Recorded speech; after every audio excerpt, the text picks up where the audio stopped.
I want to start today by sharing with you something out of my personal bio, not my professional bio. And that's the fact that I'm a pilot by hobby. And I've always been fascinated by the connections that I make between my interest in aviation and what it is that you do for your clients every single day. And I want to tell you a story about a couple of those connections that I've made. But in order for this story to make sense, you need to take this flight along with me. You need to be a passenger on Flight 1549, 500 feet off the Hudson River, and having just barely cleared the George Washington Bridge. And I want you to ask yourself a question. How valuable would it be to you and I as passengers on this flight to be able to freeze time just long enough for the flight attendants to get back up and run through that emergency water landing procedure just one more time, right? Maybe we weren't paying attention back on the ground in LaGuardia. But that's the first connection that I made to this story, that the value of advice is not only based on the content we deliver, but also the timing in which we deliver it. Now, a few seconds go by and splash, we're in the Hudson River. Now, there's not one of us on this flight that doesn't understand it's time to stand up, find the nearest exit, and get off that airplane, right? And that's the second connection that I made, that having clarity of purpose drives action. So putting those two connections in terms of what it is you do for your clients every single day, it's my belief that if we provide clients with timely and meaningful advice in sufficient quantity, that they're able to gain clarity, it's more likely that they'll take action. Look at the 2011 budget, because the obvious answer and what we hear from Washington is we just need to cut spending and cut it quickly. Well, the 2011 federal budget was $3.8 trillion. Again, the good news is we're coming in at $3.6 trillion. But 58% of the 2011 budget is being spent on mandatory entitlements. And that's just the garden variety mandatory entitlements of Social Security, Medicare, and Medicaid. So we've talked about the changing demographics within the United States. What do you think is going to happen to that portion of the budget over the next 10, 15 years? It's just going to continue to expand, right? Now, 6% of our budget is currently being spent on debt service. And if you ask the White House, they tell us to expect that that portion of the budget will quadruple in the next 10 years.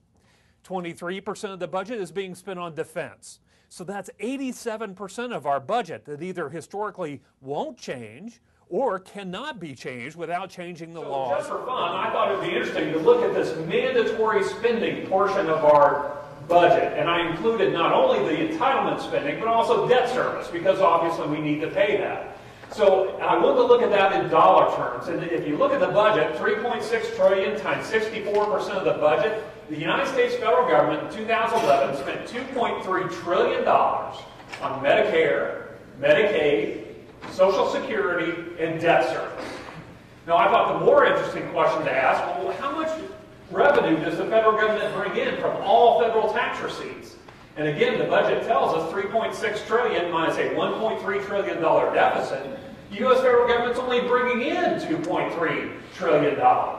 So that means we have financed 2 wars, every government agency, every social program, and stimulus, all by borrowing money. So you understand that this is not a sustainable environment that we find ourselves in. We hear that on the news all the time. And believe it or not, both parties understand this basic arithmetic. They understand the situation we're in, but they have very different views as to how to move forward. And I call those different views impediments for moving forward, because they come from all 3 parties: the President, the Republicans, and the Democrats. The President has said very plainly from his 2008 election campaign all the way through his road shows that he's on right now that he will not raise taxes on any families earning less than $250,000.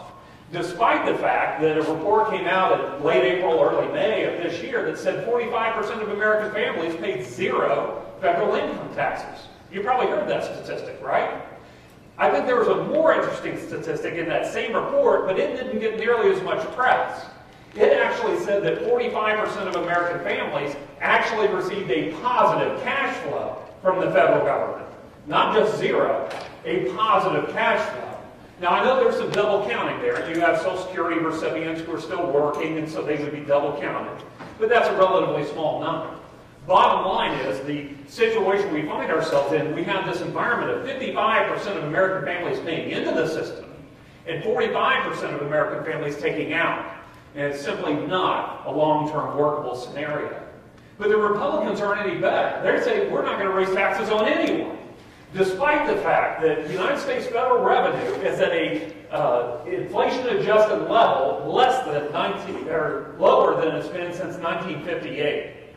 Now, the Democrats, they said they will not entertain any solutions on the back of retiree benefits, entitlements. Now, that makes all the sense in the world for people who are 65 now or 70 or 75 in retirement. It makes no sense at all for individuals who are 20 and 25 and 30 years old who have time to adjust their planning with the help of individuals such as yourself. So if you think about it, that's really the battlefield that every issue our country is facing has to be fought on. And I'm going to come back to that battlefield discussion and move to is jobs.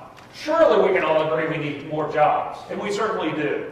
But I really see this boiling down to a short-term versus a long-term dilemma. And what I mean by that is deficit reduction, as the Republicans have put forward, is by definition anti-jobs in the short and intermediate term. Now, the Republicans would argue that it sets us up much more favorably long-term for economic growth, and that's true. But it definitely is anti-jobs in the short run. Stimulus, on the other hand, as President Obama has proposed, is pro-jobs in the short run. If the government's spending more money on projects, infrastructure, whatever they spend their money on, that will have some trickle effect down to growing the job base. But then you have to grapple with an even larger debt situation down the road. And what is your plan for that? So it shouldn't surprise us at all that President Obama came out with a short-term solution. He came out with a $450 billion jobs plan that I'm sure you're fully aware of. The reason why is he has a short-term need. What's his short-term need? You get reelected, right? He wants all of us to feel better about the economy and our personal situation this time next year. And so it shouldn't surprise us that he came out with this stimulative, short-term jobs plan. Now, we know the jobs bill died in a procedural vote in the Senate. So what you're seeing now is the Senate Democrats pulling this jobs bill apart and seeing if they can find anywhere for compromise within the jobs bill. I think they also have another motive. Because the first thing they pulled out was state aid. State aid was specifically designed to give the states more money so they could either maintain employment levels or hire new teachers, police, and firemen. Of course, it died because the Republicans will not approve any additional spending, and that's given President Obama something to add to his stump speech, that the Republicans won't even support teachers and firemen and policemen. The second thing that they pulled out was infrastructure. Now, we all know that we have an infrastructure issue in the United States. The bottom line is spending on infrastructure today will not get approved by Republicans. We know that. Again, adding to the president's stump speech and so forth. Now, one area that I do think there is potential compromise is around the Social Security tax reduction. As you know, in 2011, the employees are paying less in payroll taxes. Now, what President Obama is suggesting here is that in 2012 only, both employees and employers will pay 50% of their tax liability. 6.2%, they'll only pay 3.1%. Now, what's interesting about that, you probably read this week that Social Security in 2012, if this tax cut goes into play, will actually not be able to fund itself. So they'll have to go into the general account, i.e. more debt for the United States, to supplement the spending within Social Security. And sadly, I think you would all agree, you understand how Social Security works. In the time when Social Security is feeling the stress of the baby boomers coming into retirement, we're actually shorting the amount of money that we're putting into the trust fund, which I think we would all agree makes no sense at all. But I think Republicans would have a very hard time not signing this bill. They would have a very hard time signing it because they said, we want to reduce taxes. Here's a chance to do it. And then with a simple signature vote, they could pass a lower tax rate for 2012. So again, I think that's one area of potential compromise.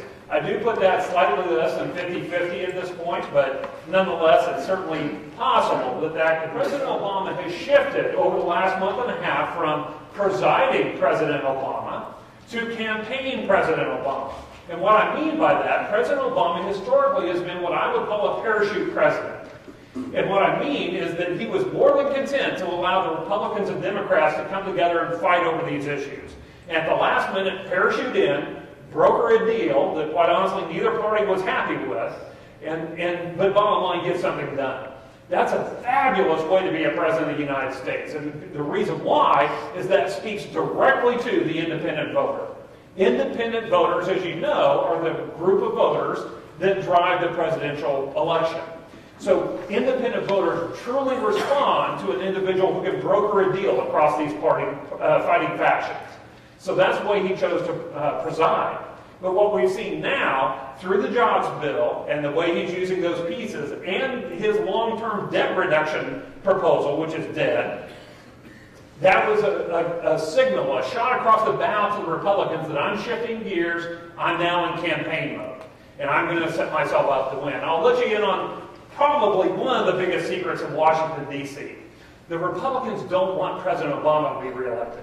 So, in case you were wondering, that's one of the big secrets. And I thought it was absolutely fabulous quote. This came out from the White House, and I'm going to summarize what this says, or paraphrase what this says. It's from President Obama to the Republicans, and it simply says that, hey, Republicans, I've asked you all along for a balanced approach. And what I mean by that is I'm willing to give you spending cuts, but I want revenue increases, in other words, tax increases. If you fail to give me this balanced approach, I have a trump card in my pocket. And that trump card is the expiration of the Bush tax cuts. And I am fully prepared to allow the Bush tax cuts to expire on those families earning more than $250,000, but veto the portion of the bill that would apply to any families earning less than $250,000. So the reason this quote is fascinating, one, is it gave us perfectly clear, crystal quality view into what President Obama's belief is, what needs to happen around the taxation system in the United States. He believes the wealthiest portion of our population needs to be actively paying a higher contribution into the revenue stream. But what made this really fascinating was this factually wrong. The president can't do this. He can't veto half a law. Our president does not have line item veto power. So he'll be in a situation during that lame duck session next November and December and early January that he will be forced to make a decision of letting the Bush tax cuts expire on everyone or no one. That is his only choice unless Congress puts forth a more thoughtful approach to tax reform.